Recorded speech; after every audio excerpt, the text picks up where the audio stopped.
पक्ष उन्होंने रखा है। उन्होंने कहा कि इसमें SC/ST के तहत मामला नहीं बनता है, इसमें मामला बनता है। और यो कोई भी कॉलेज में जब स्टूडेंट की लिस्ट लगती है उसके सामने उसकी कैटेगरी लगाई जाती है, उसके सामने उसकी कास्ट लिखी जाती है। ये सारी चीजें आरोपियों को मालूम थी। इसकी वजह से वो जो डिसीज थी उसको हरासमेंट कर रहे, जाति के ऊपर उसको हरासमेंट कर रहे थे और उसकी प्रताड़ना कर रहे थे, which compel her to commit suicide and therefore वैसा उन्होंने पुलिस ने केस बनाया है।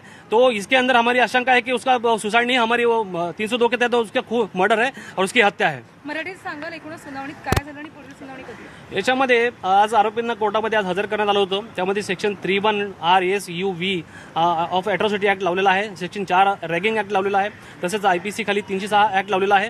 याच्यामध्ये तिचा सतत छळ होत होता। तिचा मोबाईल व्हॉट्सअपमध्ये तिच्याबद्दल कॉमेंट्स पास केले जात होते। व्हॉट्सअपमध्ये अनेक मेंबर होते, सगळ्यांच्या समक्ष तिचा अपमान करत होते। तिला काम देऊ नका, तिला पळून लावू, तिला वगैरे असं बरंचसं काही त्यात बोलत होते तिच्याबद्दल आणि त्यामुळे सतत मानसिक छळ तिचा झालेला आहे। त्याबद्दलची कंप्लेंट तिने वरिष्ठांना म्हणजे डॉक्टर जे डीन होते त्यांना अगोदर दिली होती, सांगितलं होतं।